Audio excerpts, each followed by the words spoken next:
Allt stefnir í að yfir 5.000 börn í 21 leik- og grunnskóla sitji heima á morgun vegna verkfalls kennara.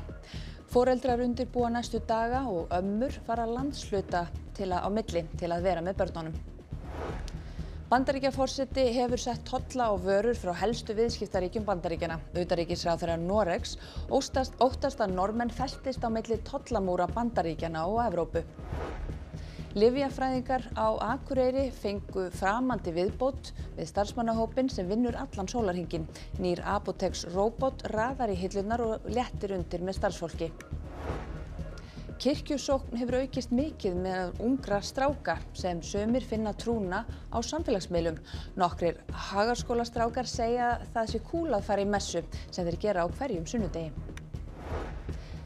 Kaffihús í Garðabæ breyttist í McDonald's hamborgarastað í dag. Maðurinn á bak við uppátækið fór til London og kom þaðan klyfjaður af kræsingum sem hafa ekki fengist hér í yfir 15 ár.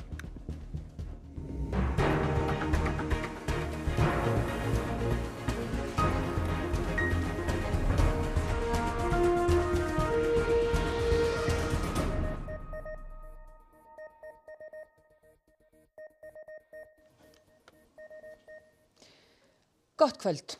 Lítið þokast í kjaradeilu kennara og ríkis og sveitarfélaga og foreldrar leik- og grunnskólabarna í óðaönn að gera ráðstafanir vegna yfirvofandi verkfalla. Fulltrúar kennara, ríkis og sveitarfélaga hafa setið á fundi í Karphúsinu í allan dag, annan daginn í röð, undir stjórn Ástráðar Haraldssonar ríkissáttasemjara sem hefur sett deiluaðila í fjölmiðlabann. Tillaga sem hann lagði fram í síðustu vikur enn á borðinu. Sveitarfélag og ríki hafa samþykkt hana en ekki kennarar. Ríkissáttasemjara segir viðræðurnar bæði erfiðar og þungar. Verði að verkfallinu sem hafa verið boðuð sitji yfir 5.000 börn í 14 leikskólum og 7 grunnskólum víðsvegar land heima á morgun. Leikskólinn Höfðaberg í Mosfellsbæ er einn þeirra og þar eru foreldrar í óðaönn að skipuleggja komandi daga. Við erum náttúrulega með það gott bakland hérna ég og mín fjölskylda að við svo sem erum búin að plana þessa vikuna en við erum ekki byrjað að plana þar næstu viku. Vonumst náttúrulega bara til að þetta verði bara stutt. Já, ég hef alveg heyrt frá eins og erlendum aðilum sem eru hérna með börn og leikskóla sem eru ekki með sama bakland og við að það verði erfitt hjá þeim. Það sem við gerum er að við erum með eina ömmu á kantinum sem er búið að hringja út á morgun og svo næstu ömmu sem verður hringt út bara næst. Þannig að við leysum þetta svoleiðis. Þannig að þetta er samvinnuverkefni fjölskyldunar? Þetta verður samvinnuverkefni. Önnur amman flýgur að norðan. Kemur til með að bara vera hjá okkur ef það ílengjast eitthvað. Og skilaboðin til þeirra sem sitja við samningaborðið í Karphúsinu eru skýr. Náttúrulega erum við ekki bara að tala um að allir gangi sáttir frá borði. Ég held að það sé númer 1 og 3. Tollahækkanir Bandaríkjanna hafi valdið titringi víða heim helgina. Utanríkisráðherra Noregs óttast að næst hækki Trump tolla á útflutning frá aðildarríkjum Evrópusambandsins. No, tariffs, the word tariff is a very misunderstood word. You've heard me say, I say it kiddingly, but it's one of the most beautiful words in the dictionary. Tollar hafa verið áberandi í fjölmiðlum víða heim eftir að Trump tilkynnti 25% tolla á innflutning frá Kanada og Mexíkó og 10% á kínverskar vörur. Ríkin ætla að svara í sömu mynt, Kanadamenn strax á þriðjudag.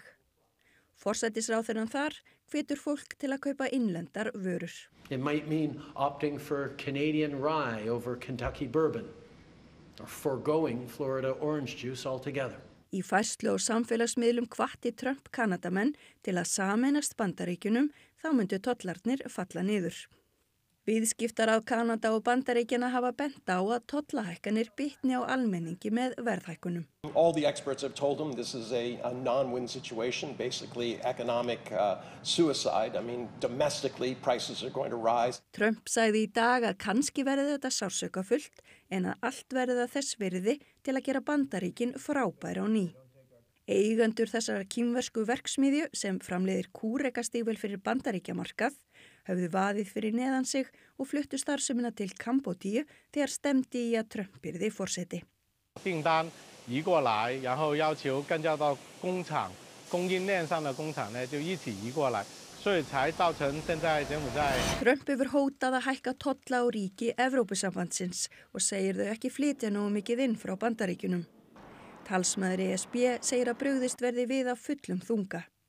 Utanríkisráðherra Noregs óttast að Noregur klemmist á milli tollamúra Bandaríkjanna og Evrópusambandsins.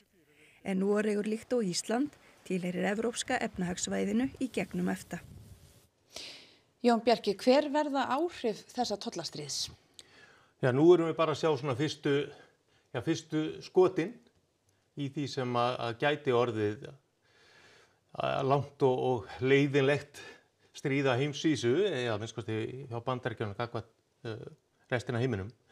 Og sagan sýnir okkur bara að svona tollastríð hafa alltaf sömu áhrif. Þau draga úr lífsgæðum, þau setja sand í tannhjólin á alþjóða viðskiptum og framleiðslu og samvinnu, samstarfi milli ríkja og eru til þess fallin og eins og við höfum áður séð að draga bara úr hagvexti og þar með lífskjara sókninni á heimsvísu.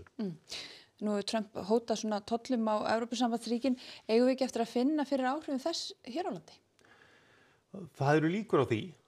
Ég heyri reyndar að það ennþá óvissa það hvort þegar hann talar Evrópusambandsríkin, hann að tala Evrópska efnahagssvæðið, en væntanlega leggur hann það svolítið á jöfnu. Þetta heyrum við í þessu fríverslunarbandalagi við stærstan hluta Evrópu.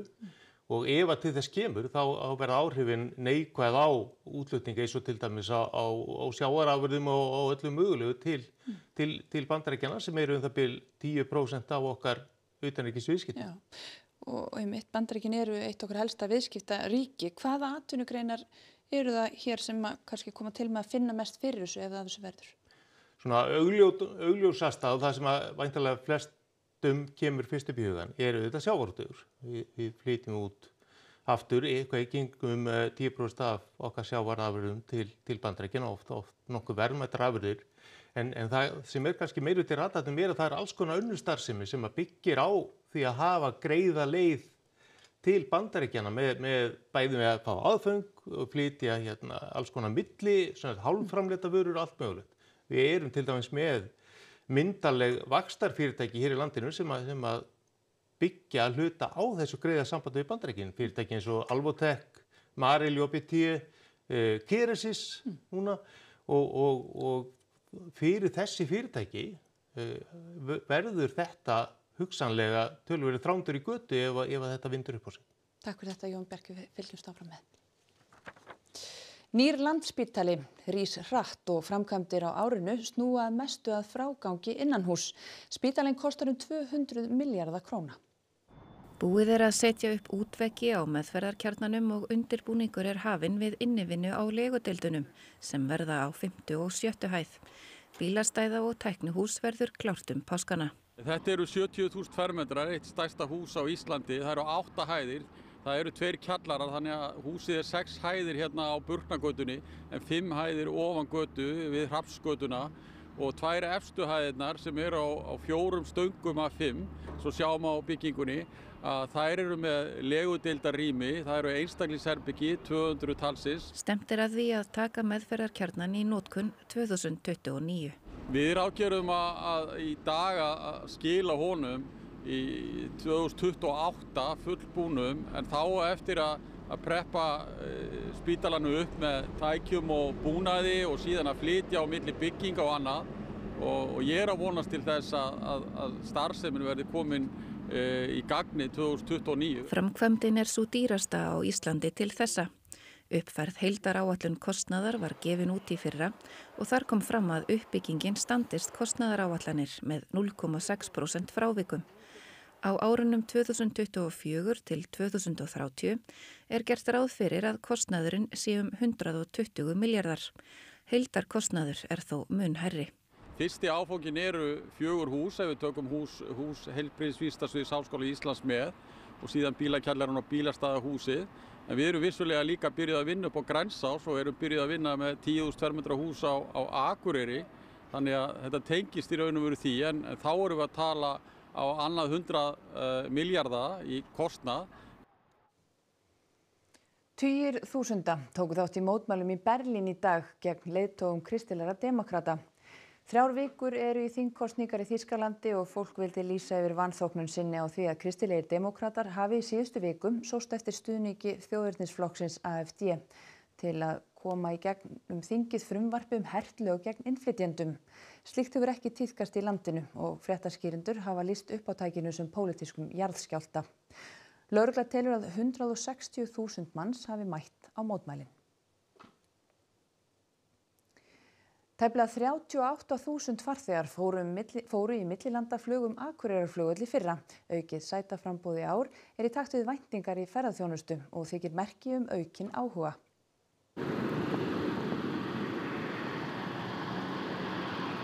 Flugvél EasyJet að lenda á Akureyri í vikulegu flugi frá London.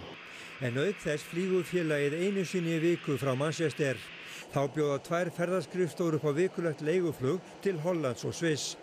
Millilandaflugið völlinn þótti takast vel á síðasta ári. Nýtingin var mjög góð í þessum flugum sem voru, sérstaklega hjá EasyJet sem var að byrja sinn fyrsta vetur núna síðast. Mjög góð nýting og sem varð auðvitað til þess að þeir ákváðu að bæta í núna í vetur. Og í raun sömu að segja frá leiguflugunum sem hafa verið í gangi. Þar hefur nýtingi verið mjög ásættanleg. Í fyrra fóru tæplega 38.000 farþegar völlinn í millilandaflugi. Álíka margir við komu og brottför. Ekki eru til nákvæmar upplýsingar hvaðan farþegarnir eru, en áætlað að 55% þeirra séu Íslendingar. Hjalti segir útlit fyrir góða nýtingu í ár. Bókanir í leiguflugi lofi góðu og sætaframboð í áætlunarfluginu hafi aukist. Þannig að við erum að sjá fleiri ferðamenn koma, þannig að það eru bara mjög jákvæð teikn á lofti sem eru þetta bara fagnaðarefni og í rauninni í takt við þær væntingar sem við höfðum. Það virðist sem eftirspurn frá heimafólki í þetta flug sé orðið nokkuð trygg og komin til að vera. Eftirspurnin eftir ferðum til Norðurlands byggist hins vegar á stöðugri markaðssetningu. Breytingin í ferðaþjónustunni sé þó augljós frá því beinaflugið hófst. Mun fleiri geti nú starfað við ferðaþjónustu allt árið en áður var. Þannig að það er ekki nokkur spurning að þetta er grundvöllur þess að hér sé hægt að hafa ferðaþjónustu allt árið. Þrátt fyrir vetrarkulda í Svíþjóð stækkandi hópur fólks sem hittist mánaðarlega og sefur úti í tjaldi í skógi. Skipuleggjandinn segir að það sé heilun fyrir sálina og vísindamenn rannsaka áhrif þess á heilsuna að fara í skógarferð. Jag började sova ute någon vinter, men så är det lite tråkigt på vintern att bara sitta vid en eld när det är mörkt. Så då gjorde jag ett event på Facebook och då kom det ett helt gäng, jag tror vi var 8 stycken. Och då när vi satt där på kvällen så började de prata så bara, men Cissi, kan vi inte göra det här en gång i månaden? Och jag bara, jo, det kan vi väl göra. Í skipulögðum útilegum helgar stundum uppselt. Det är kallt ute. Och ändå så väljer du att sova ute. Varför då? Ja, för att det är så himla mysigt. Jag till exempel har ganska mycket ångest. Några är utbrända. Och då känner vi att det här med naturen, det hjälper verkligen. Vísindamenn rannsaka áhrif þess á heilsuna að verja tíma úti í skógi. Vonast til þess að slík útivist verði eitt af úrræðum innan heilbrigðiskerfisins i Svíþjóð. Och nu har vi faktiskt ett samarbete också med Sahlgrenska och SLU i Alnarp där vi ska titta på hur till exempel stress, hjärtat, puls men även hur hjärnan reagerar när man går ut i skogen. Det fattar att ligga så här liksom och bara dingla och lyssna liksom på alla ljud. Det finns inget bättre. Jæja, þetta þú ætlar að spá bandbrjálugu veðri eða hvað? Ja, það allan að búið að moka út alveg miklu magni af nýjum viðvörunum og öll spásvæði með viðvörun í gildi fyrir morgundaginn. Með kort sem sýnir svona þau sem eru svona hæstastigs fyrir hvert svæði, getur sagt, á landsfjórðungum. En þann kröpplægð sem fer norður yfir landi og það sérstaklega skeinuhættur þessi vestanstrengur sem að fylgir í kjölfar lægðarinnar þegar líður á morgundaginn og það eru appelsínugular hríðaviðvaranir á norðvesturhorninu landsins, appelsínugular hvassviðrisviðvaranir á norðausturhorninu og þar með talið á miðhálendinu og á Austfjörðum. Og svo nú bara svona litla grútlega gular hérna sunnan til. En það verður leiðindaveður all land sérstaklega fyrir norðan getur. Og hvað varir þetta lengi? Ja, þetta bara fram á aðfaranótt þriðjudags. Þannig að þetta tekur tíma allt saman að ganga yfir. Þú fer betur yfir þetta eftir. Takk. Lyfjafræðingur í nýju apóteki á Akureyri segir það hafa verið ögn framandi í fyrstu að fá róbot í starfsmannahópinn.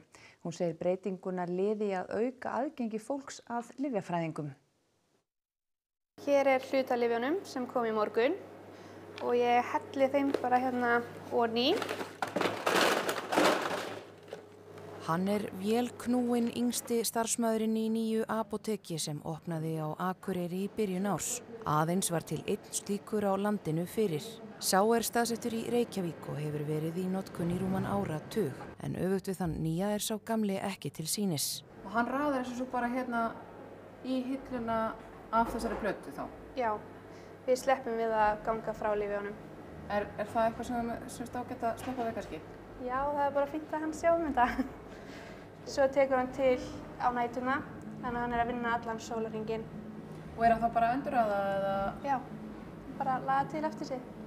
Það vel þekkt að vélar séu nýttar í störf sem starfsmenn sinntu áður, sem dæmi má nefna vinnslustörf í matvælaiðnaði og flest þekkjum við sjálfsafgreiðslukassa í verslunum. En Arna segir róbotinn ekki hafa þann tilgang að fækka lyfjafræðingum. Já, nú erum við ekki bakvið að taka lyfin til, heldur tökum við lyfin til fyrir framan kúnnan. Hún segir breytinguna færa lyfjafræðinginn nær fólkinu og fyrir vikið skapist aukið rými fyrir spurningar og almenna ráðgjöf til viðskiptavina. Ég held að það finnst þú gott að tala beint við lyfjafræðinginn, ekki að það sé einhver annar milliliður. Hér hefur bara beint aðgengi að lyfjafræðingnum. En það ekki svolítið framandi að deila verkefnum með róbot? Það er fyrst, en nú maður bara orðinn vanur þessu. Já. Og treystir á hann. Það var örtröð við kaffihús í Garðabæ í dag, þar sem settur var upp McDonald's veitingastæðurinn.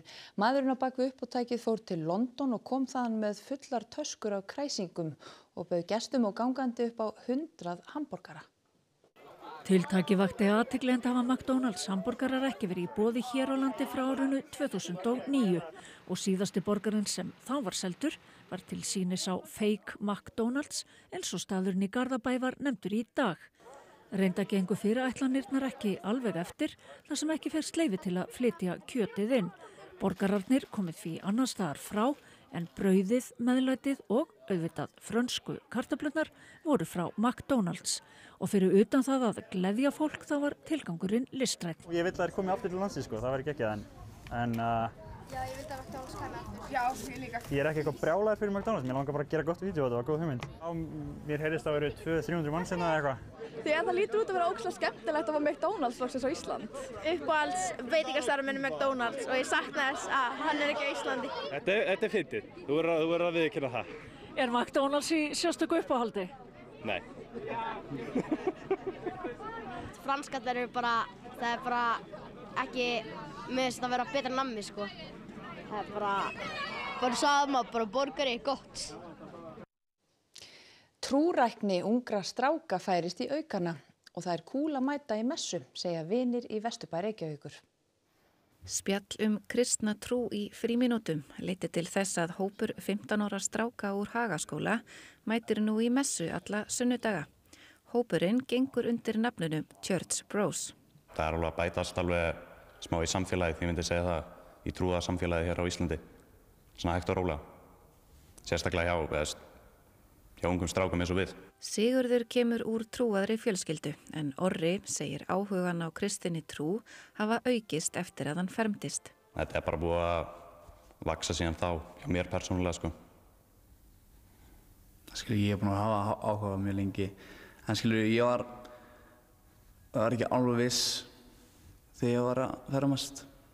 En samt með fermingarhæslunni þá var ég svona að hugsa sögun hans, Jesús, og hvað hann getur gert fyrir okkur.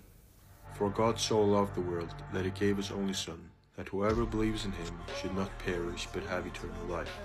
Samfélagsmiðlar eru helsta ástæða þess að kirkjusókn meðal ungra stráka hefur aukist. Þeir segja að innlendir og erlendir áhrifavaldar hafi mikil áhrif. Bara svona bænir og fólk segir svona trúa Jesú, hann segir ekkert líf svona. og það skilur bara, já, meiri hlutinni af algebrinni í samfélagsmiðlunum eru bara alveg svona Jesú, hvað er boðskapur hans. Já, það er alveg ágætis stór partur af samfélagsmiðlum núna. Já, mér allavega, þetta er alveg mikið af trúðefni, ég myndi segja það, sko. Það verður mjög skemmtilegt að stækka hópinn og mæta enn fleiri í messu. Það er ekki skrítið að mæta í messu. Það er cool, verður cool núna. Þeir segja að það geti verið mikill munur á því sem stendur í biblíunni og því sem gengur og gerist í samfélaginu í dag, eins og til dæmis þegar kemur að stöðu kynjanna. Mér finnst viðhorf biblíunnar á svona dæmi verið kannski aðeins öðruvísi en hvernig samfélagið horfir á það og ég er ennþá bara að reyna að finna mína leið og finna út hvað mér finnst. Og þá skulum við líta á það sem ber hæst í íþróttum kvöldsins sem Almar Ormarsson sér í kvöld. Heimsmeistaramóti karla í handbolta lauk í dag. Dagur Sigurðsson var þar mættur og reyndi að stöðva ótrúlega sigurgöngu Danmerkur. Einn stærstu félagaskiptin í sögu NBA-deildarinnar í körfubolta áttu sér stað í nótt þegar Luka Doncic og Anthony Davis skiptu lið. Og Hákon Rafn Valdimarsson varð fyrsti íslenski markmaðurinn til að byrja leik í ensku úrvalsdeildinni í fótbolta í dag. Þetta og fleira í íþróttum kvöldsins. Og öðru kveðjum ykkur skulum við renna yfir það sem var helst í þessum fréttatíma. Allt stefnir í að yfir 5.000 börn í 21 leik- og grunnskóla sitji heima á morgun vegna verkfalls kennara. Foreldrar undirbúa næstu daga og ömmur fara landshluta á milli til að vera með börnunum. Bandaríkjaforseti hefur sett tolla á vörur frá helstu viðskiptaríkjum Bandaríkjanna. Aðalhagfræðingur Íslandsbanka segir að viðskiptastríð dragi úr hagvexti og þar með lífskjarasókn á heimsvísu. Lyfjafræðingar á Akureyri fengu framandi viðbót við starfsmannahópinn sem vinnur allan sólarhringinn. Nýr Apotex-róbot raðar í hillurnar og léttir undir með starfsfólki. Kirkjusókn hefur aukist mikið meðal ungra stráka sem sumir finna trúna á samfélagsmiðlum. Nokkrir Hagaskólastrákar segja að það sé kúl að fara í messu sem þeir gera á hverjum sunnudegi. Kaffihús í Garðabæ breyttist í McDonald's hamborgarastað í dag. Maðurinn á bak við uppátækið fór til London og kom þaðan klyfjaður af kræsingum sem hafa ekki fengist hér í yfir 15 ár. Næstu fréttir verða sagðar í útvarpinu klukkan 10 kvöld og vefurinn okkar RÚV.is er uppfærður allan sólarhringinn og svo má alltaf senda fréttastofunni ábendingar á netfangið fréttir@ruvaf.is. En þessum fréttatíma er lokið. Hafið það gott og verið sæl.